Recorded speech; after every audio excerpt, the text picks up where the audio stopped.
ناظرین آپ کا خیر مقدم ہے. بہت ہی عمدہ انداز میں علامہ مفتی محمد سہیل رضا امجدی صاحب نے جماعت صحابہ کی وہ خصوصیات جو تقوی کے حوالے سے، صداقت کے حوالے سے، امانت کے حوالے سے، مال و جان کی جانثاری کے حوالے سے، اعلاء کلمۃ الحق کے حوالے سے جو ان کی کوششیں ہیں، جو ان کا اخلاص ہے. اب ہم یہ جاننا چاہیں گے جب اتنی کامیابیاں ہم سامنے دیکھ رہے ہیں تو آیا اس کے پیچھے وہ کون سا جذبہ اور خلوص کار فرما تھا کہ اللہ تعالیٰ نے صحابہ کرام کو اتنی کامیابیوں سے ہمکنار فرمایا؟ ڈاکٹر صاحب کیا فرمائیے گا اس حوالے سے؟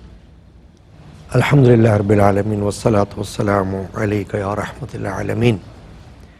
بہت اچھی روشنی حضرت قبلہ مفتی صاحب نے ڈالی صحابہ کرام رضوان اللہ علیہم اجمعین کے حالات مبارکہ پر. جی دیکھیے، قرآن مجید کے پہلے مخاطب تو صحابہ کرام ہیں، چونکہ اس وقت آیات کا نزول ہوا تو ظاہر ہے کہ جو ان کا کردار صحابہ کرام رضوان اللہ علیہم اجمعین کا ہمارے سامنے ہے وہ باقی لوگوں کے لیے مشعل راہ ہے. بے شک ایسا ہی. صحابہ کرام کی جب ہم جذبہ دیکھتے ہیں، محبت دیکھتے ہیں اور نوعیت کے حوالے سے جب ہم نظر ڈالتے ہیں جی تو اس میں ہمیں مختلف پہلو نظر آتے ہیں. جی یعنی ایک تو یہ کہ جان، اس میں کیا جذبہ ہے صحابہ کرام کی جان کے حوالے سے، مال کے حوالے سے، بالکل، گفتار کے حوالے سے، کردار کے حوالے سے، سبحان اللہ. ہر آسپیکٹ سے آپ نظر ڈالیں تو صحابہ کرام جو ہے وہ اپنی جگہ ایک مثال ہے مثال ہے بالکل. بعد کے لوگوں کے لیے.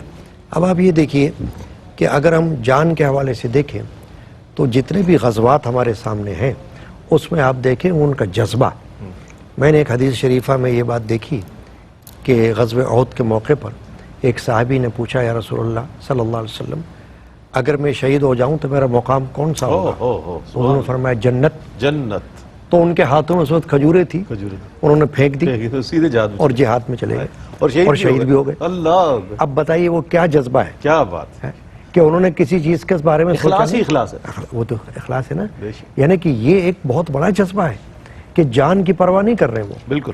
اسی طرح آپ غزوات میں دیکھیں کہ کیسا آپ دیکھیں ایک حضرت غزوہ بدر کے موقع پر سیدنا ابو بکر صدیق رضی اللہ تعالی عنہ کے سامنے اس وقت ان کے بیٹے تھے، حالانکہ وہ اسلام نہیں لائے تھے اس وقت، اور آمنے سامنے تھے.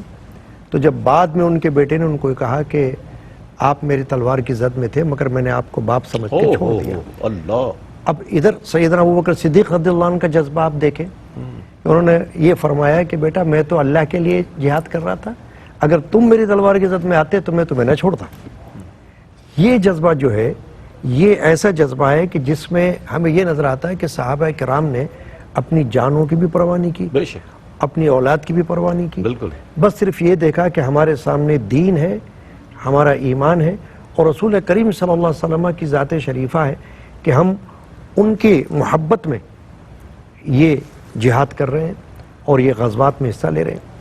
پھر اس کے علاوہ اگر آپ مال کے حوالے سے دیکھیں جی تو وہ جو جذبہ ہمیں نظر آتا ہے وہ آپ کے سامنے ہے اور بڑی مشہور مثالیں ہیں. بے شک بے شک. عمر فاروق رضی اللہ تعالیٰ عنہ کے حوالے سے آپ دیکھیں کہ انہوں نے سوچا کہ ابو بکر جو ہے وہ مجھ سے سبقت لے جاؤں تو میں آج کوشش کروں سبقت لے کے آئے کہ جذبہ بھی میں کوشش قابل تحسین ہے کہ اور آدھا مال لا کے پیش کر دیا. مگر جب دیکھا کہ ابو بکر صدیق رضی اللہ عنہ تشریف لائے تو انہوں نے اپنا سارا مال لا کے. حضور نے جب عمر فاروق سے پوچھا کہ کیا چھوڑا تو کہا آدھا مال چھوڑا ہے گھر میں نے. اور جب ابو بکر صدیق سے پوچھا تو کہا کہ گھر میں تمہیں اللہ اور رسول کافی ہے. اب یہ جذبہ جو ہے یہ جذبہ کوئی معمولی جذبہ نہیں ہے. یہی کامیابی ہے ان کی کہ انہوں نے نہ اپنی جانوں کی پرواہ کی نہ اپنے مال کی پرواہ کی، بلکہ ہر وقت تیار رہے کہ جہاں جان کی ضرورت ہے وہاں جان پیش کی جائے، جہاں مال کی ضرورت ہے وہاں مال پیش کی جائے.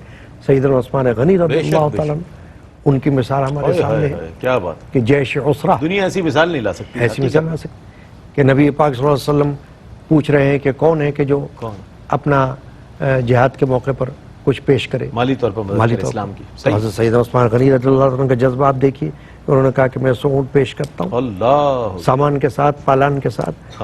پھر حضور نے جب ترغیب دی تو پھر آپ نے کہا میں 200 اونٹ پیش کرتا ہوں.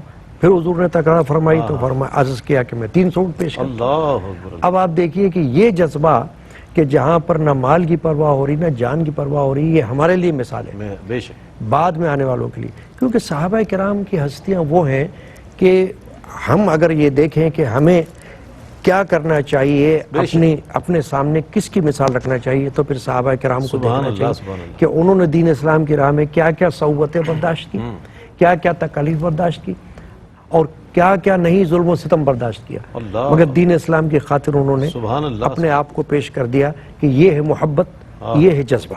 سبحان اللہ ڈاکٹر صاحب، سبحان اللہ، بڑی اچھی بات